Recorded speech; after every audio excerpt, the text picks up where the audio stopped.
Buenos días, nos encontramos nuevamente con Samuel Soplín, después de algunos años, con su nuevo libro, Hey Taxi, el señor gato y sus amigos.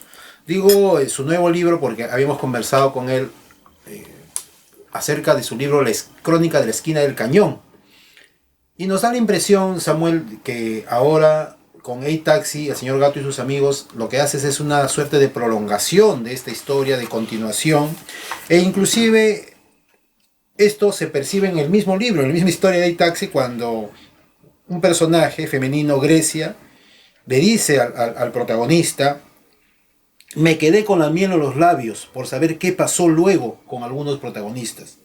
Sin embargo, me parece interesante el recurso empleado cuando el narrador pasa de primera a segunda persona. Y esto, así quería empezar yo la conversación, Samuel. Yo siento que en este libro has sido más audaz con la técnica, ¿no? No solamente pasas de primera a segunda persona, sino nos estás contando hasta 3 historias a la vez, ¿no? Hay una historia de, efectivamente, Luis García Hernández, que es un protagonista de una parte del libro, de la historia. También está esta suerte de continuación de la lucha sindical de la Federación de Trabajadores Telepostales. Pero también está esta suerte de subconsciente de Javier, el verdadero protagonista de la historia, que viene desde atrás, desde la esquina de la crónica de la esquina del cañón, quien recorre algunos pasajes de su vida, por ejemplo en Miami, en su exilio. Entonces está muy bien combinada esta técnica y la historia se lee de manera fluida, de manera fácil. ¿Cómo decides esta técnica? ¿Cómo es tu aprendizaje de la técnica para Hey Taxi, el señor gato y sus amigos? Bueno, muchas gracias, Ricardo. En realidad yo pienso de que todas las crónicas, mis libros que he escrito, giran a un mismo tema, es el desarrollo del mismo tema, que es la lucha de los trabajadores postales, combinado con algunos hechos históricos, algunas huelgas e historias simultáneas, recuerdos del primer puerto del Perú. Y trato de cada vez tener más experiencia para poder llegar a la gente con más sencillez. La técnica. Sí. Esa es una cosa tan extraordinaria para mí. Yo sigo creyendo, no creo que digamos, el fundamental, el artífice fundamental para que yo tenga esta técnica de trabajo es el Nobel norteamericano William Faulkner. Faulkner para mí es fundamental, porque con él aprendí, ¿no? Esta cuestión de la cintura simultánea, del flujo de conciencia, del flyback. Y te voy a contar una cosa sincera. Sí. Mira, cuando yo estaba escribiendo mi primer libro, todavía no dominaba mucho la cuestión de la computadora, la cuestión esta de la tipografía. Y llamé a mi hija para que me ayude porque me había equivocado con una página. Entonces ella vino y comenzó a ver el escrito y el avance. Y por un error, en lugar de iniciar el trabajo desde el comienzo, lo puso desde la mitad. Entonces, ¿qué pasa? Cuando yo leí, no leí que ahí está bien, ahí nomás ahí está bien. Y me impactó el hecho de cómo se puede cambiar el tiempo en la novela, en la narración. Me agradó y de ahí la fui puliendo, como te digo, con la técnica de Faulkner. Y también que me sirvió mucho, ¿para qué voy a negarlo? El libro de Mario Vargas Llosa, Historia de Maita, que también emplea esa técnica basado en William Faulkner en esa novela. Ahora, para ti me da la impresión que es muy importante la opinión de los demás, ¿no? Y, aquí en el libro, por ejemplo, mencionas a María Luz Kerbossier, ¿no? A quien le pides una opinión acerca de tu anterior libro. Pero yo entiendo también, porque tú has dado algunas declaraciones al respecto, que tus libros, antes de salir publicados, les das a algunos escritores. De repente hay un testimonio que nos puedas dar, porque lo entiendo así, el apoyo que te prestó Pedro Novoa, este escritor que que nos dejó hace poco, y de repente nos puedas contar un poco tu experiencia con él, en cuanto te apoyó con respecto al lenguaje que has manejado en tus libros, qué consejos te dio, etcétera. Sí, muy bien, gracias por la pregunta. En realidad, Pedro Félix Noboa, fue un profesor de la Universidad César Vallejo. Yo tuve la oportunidad de conocerlo y leer sus libros, algunos libros que él había escrito. Entonces me encantó su estilo y total lo busqué y me citó en la universidad, en el 8º piso de la Universidad Vallejo. Entonces, para entregarle mi manuscrito. Entonces, él leyó el manuscrito de Crónica de la Esquina del Cañón mucho antes que sea publicado y comenzó a verlo y me hizo algunos apuntes. Él inclusive me dio unos apuntes a mano, ¿no?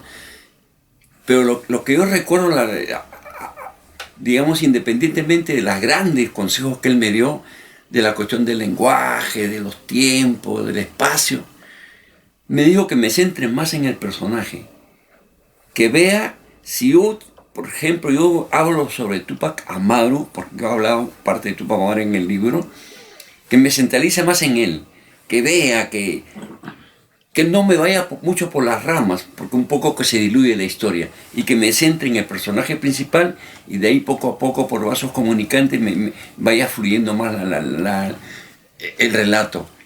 Y me impactó bastante su sencillez, de ahí lo acompañé a varios recitales, varias presentaciones que él hizo, y nos hicimos grandes amigos. Después, bueno, tuve esa triste noticia que había fallecido, ¿no?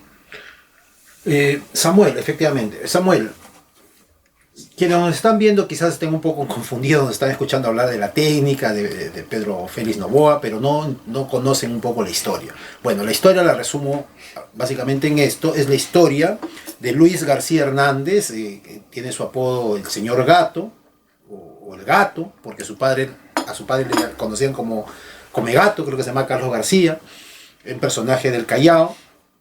Tú siempre recurres a personajes del Callao porque tú viviste en el centro del Callao y luego viviste en La Perla, así que conoces muy bien el ambiente, de la gente que ahí se ganaba la vida de manera muy difícil siglos atrás. Algunos estudiaban, otros no. Estaban los famosos cáncamos, que se ganaban la vida como se podía, como puntos en el muelle, etc.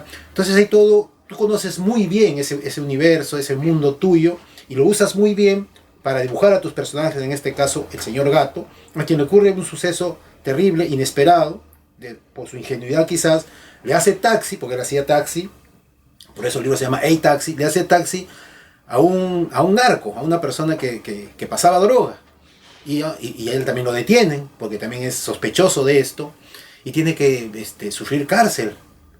Mientras pasa eso, tú vas reuniéndote con algunos de tus amigos, o bueno, tú no, sino Javier, tu alter ego en el libro, con amigos como Arturo Yataco, Víctor Peña, se reúnen para conversar, con el mismo Luis García, para que Luis les vaya contando esta historia que ha sido hace 30 o 40 años, pero también van narrando aspectos de algunos de ellos, cómo es que sobreviven, por ejemplo, en Ventanilla, ¿no? Donde la vida también es dura, con las invasiones, y también Javier va recordando aspectos de su lucha sindical, y sobre todo de esta huelga tan importante de 1975, de este 19 de julio, si no me equivoco, de 77 o 75, y esa me fue la fecha, pero bueno. Y además realizas un trabajo de investigación de la presencia de la mujer a principios del siglo XX, también en sus luchas populares por conquistar derechos. ¿Cómo es que vas combinando tú? A mí me interesa sobre todo la parte de la investigación, porque una cosa importante es lo que tú puedas decir sobre tu vida, sobre tu experiencia, pero también tienes que investigar. Específicamente, ¿haces un trabajo de investigación de qué forma? Bueno, efectivamente, el tema de la investigación para mí es fundamental en una narración, y casualmente también esa es una recomendación que me dio Pedro Félix Noboa, ¿no? Que investigue para poder hacer un trabajo que tenga validez. Efectivamente, como yo soy sociólogo y también me gusta la historia, bueno, enfoco los temas en su contexto. Puedo hablarte de 1923, por ejemplo, después de 1940, de 1980, del año 2000, y así utilizando para cada etapa, digamos, una bibliografía histórica y social básica para que pueda yo explicar el fenómeno que estoy narrando. Pero no tanto explicar, sino para que la gente sepa y se divierta un poco. Porque no se trata de explicar la historia, ¿no? Porque yo no quiero hacer un ensayo, sino recrear, ¿no? Recrear, que la gente un poco se deleite con la escritura y al mismo tiempo vaya conociendo el proceso histórico. Es así, pues, de que, por ejemplo, en el año 1921 se fundaron las asociaciones de correos. Uh-huh. ¿Y por qué es importante señalar esto? ¿Por qué señalé 1921? Porque en ese tiempo, figúrate, los trabajadores públicos estaban absolutamente prohibidos de hacer sindicatos, de hacer huelgas. Absolutamente. Inclusive estaban prohibidos hasta hablar en el trabajo. Entonces, lo que permite que los trabajadores de correos y telégrafos empiecen a organizarse inicialmente como mutuales fue el contexto de que la compañía inglesa particular, es una compañía particular inglesa, Marconi Guriedes Company, administraba correos. O sea, Augusto B. Leguía le dio la concesión a la compañía inglesa Marconi para que administre el servicio de correos, más o menos en 1921 al 40 y tantos, 42, 43. Entonces, como nosotros sabemos que el lugar donde se inició la lucha sindical, donde se formaron las uniones, fue en Inglaterra, debido al desarrollo del industrialismo, porque el sindicato es producto del desarrollo industrial. Entonces, como los ingleses venían acá, estaban administrando, permitieron una especie de libertad para que ellos puedan organizarse como asociaciones. Ahí es donde a partir de 1921 se organiza la organización de correos, la organización de telégrafos, de empleados, que era una cosa fabulosa, ¿no? Porque todo lo demás sindicatos no se armaban. Por eso que ellos se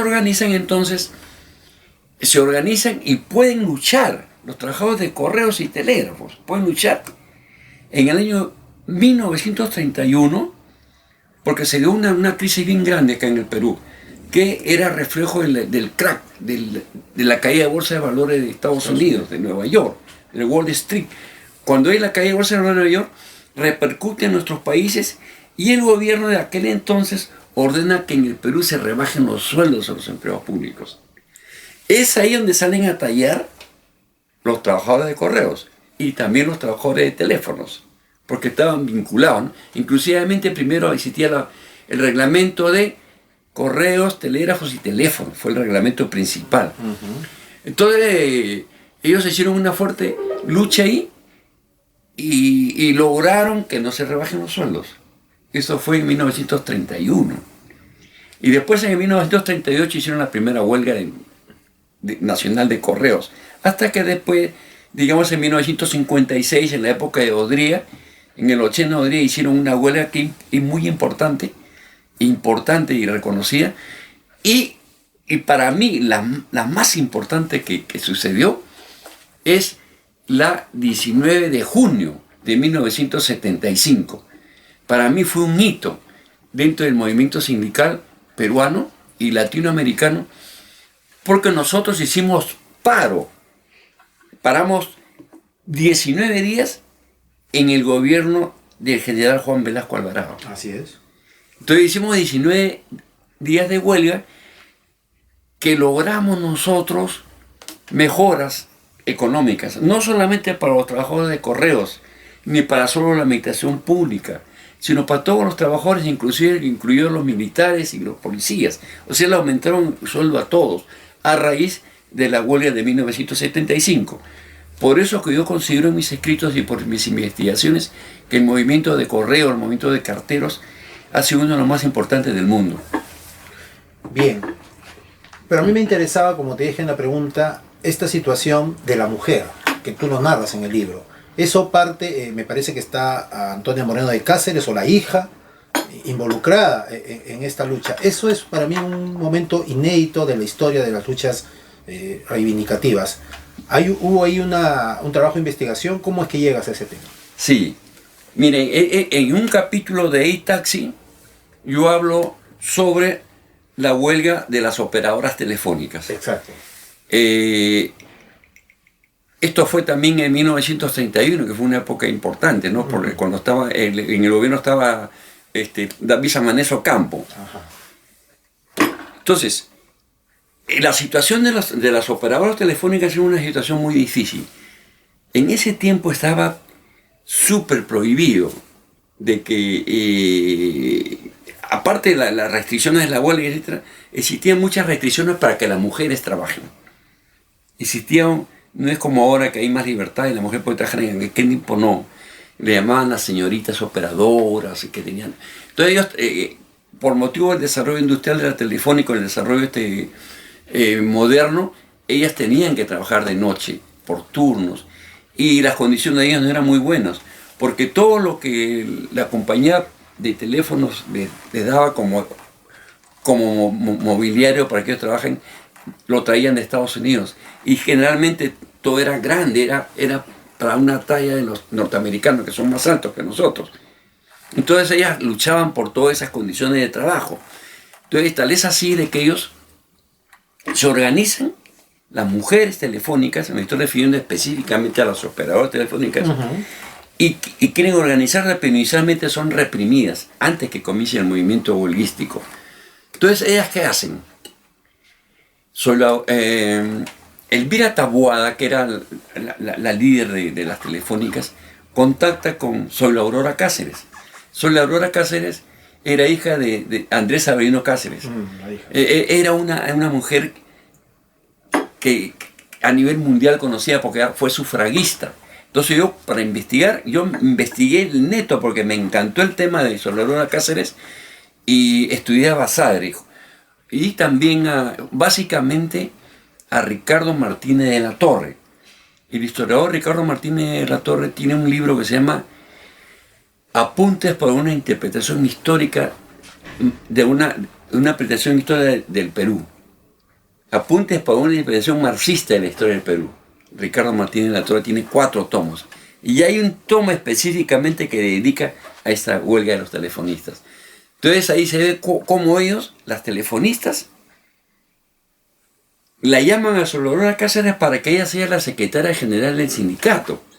Pero Soy la Aurora les dice, pero ¿cómo yo puedo ser secretaria general si yo no trabajo en teléfonos?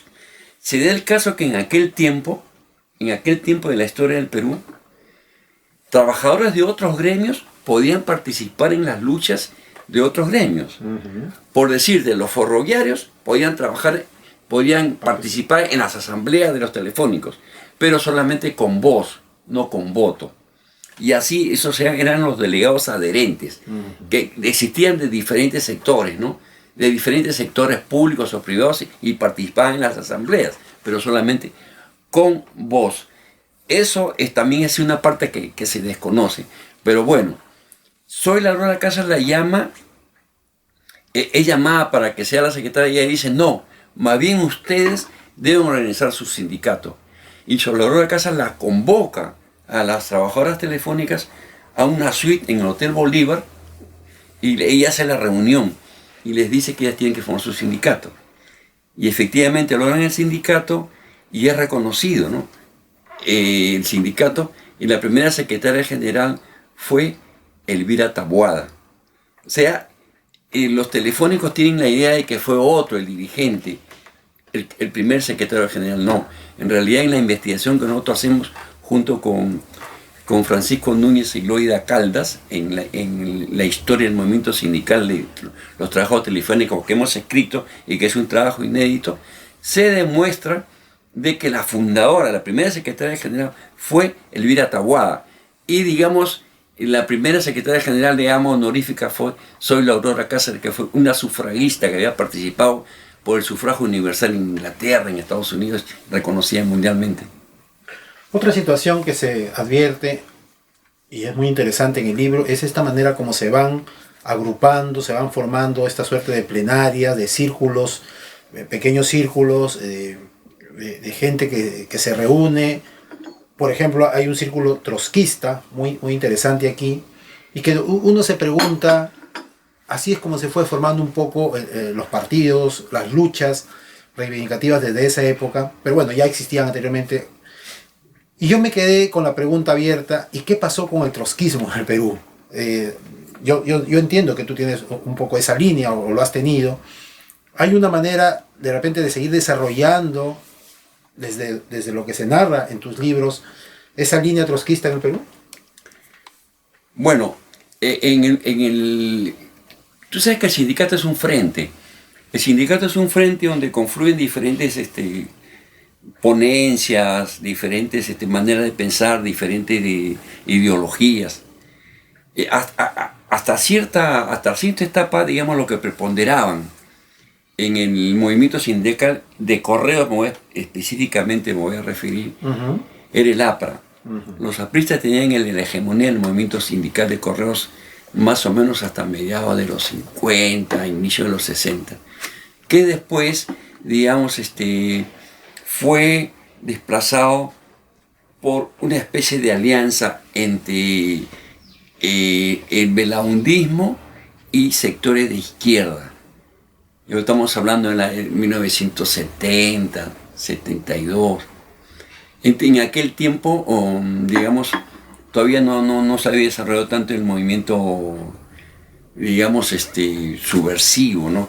Ajá. Entonces, que revienta prácticamente en el 80. Claro. Pero dentro del gremio existían diferentes tendencias políticas y de diferentes pelajes, totalmente de una variopinto. Existían apristas, belaundistas, bodriistas, gente de izquierda y, digamos, un núcleo pequeño trotskista. Así es.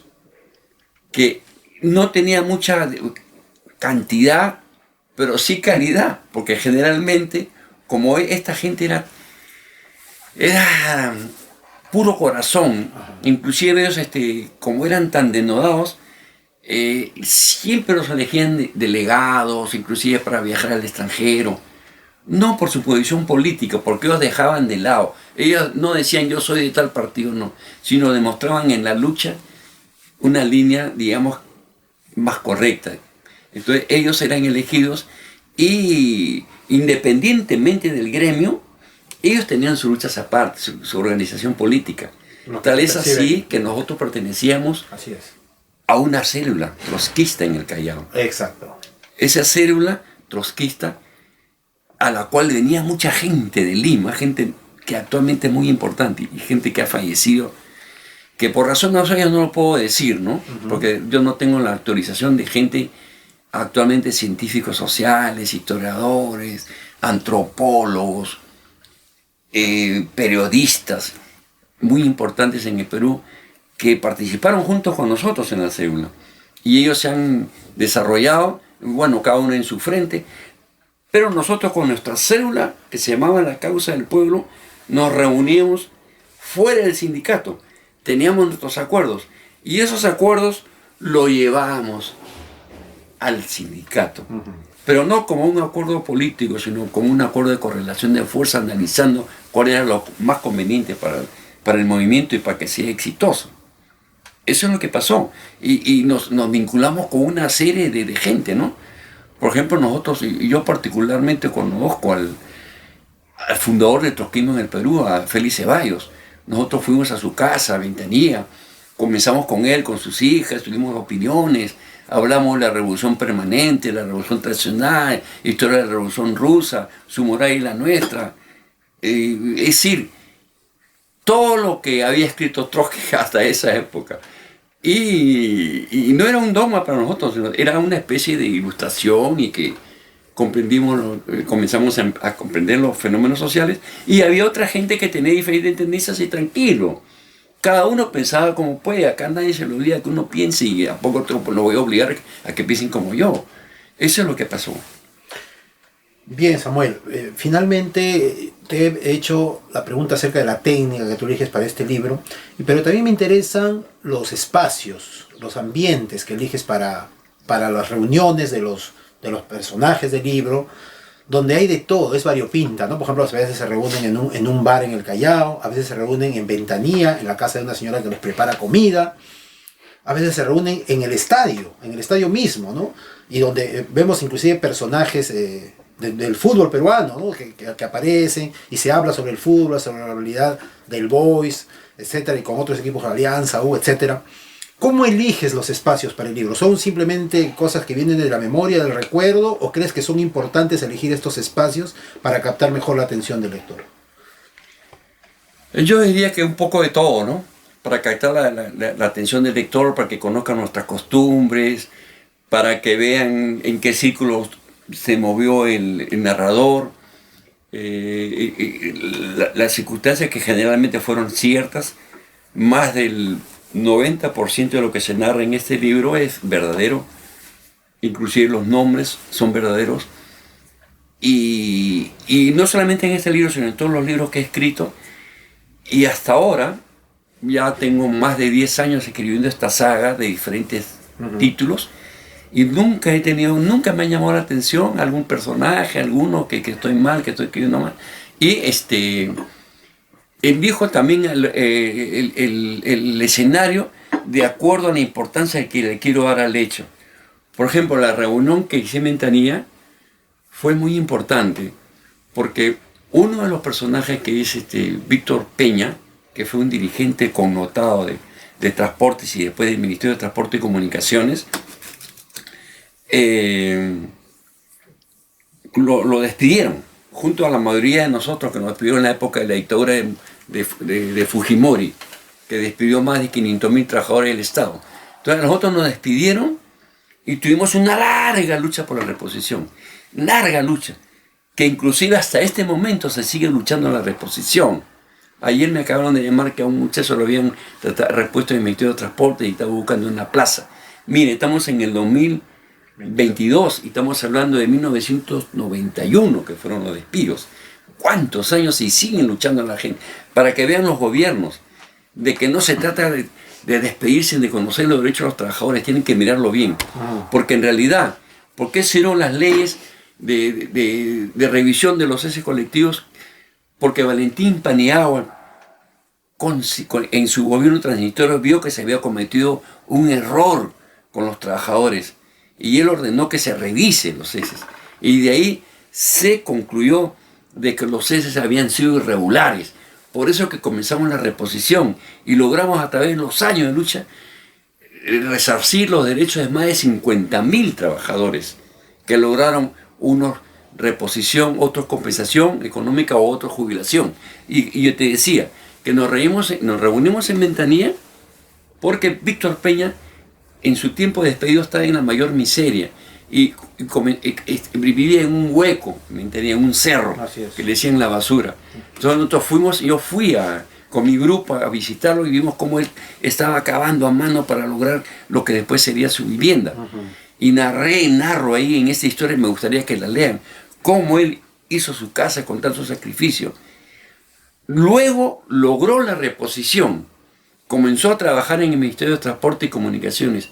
Me daba mucho gusto cuando yo lo veía a Peña con su ternito, su corbata y su fotoche en el ministerio, continuando su lucha sindical. Pero cuando fue ya jubilado, por esta lamentable y dramática pandemia, él, después de 2 años de haber presentado su jubilación,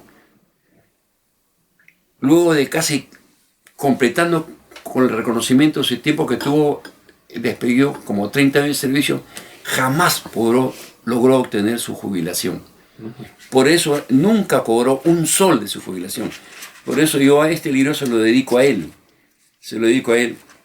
No sé si podrás leer ahí la dedicatoria que dice ahí. A Víctor Manuel Peña Martínez, jubilado que nunca recibió pensión. Eso es. Muy bien, Samuel. Muchísimas gracias.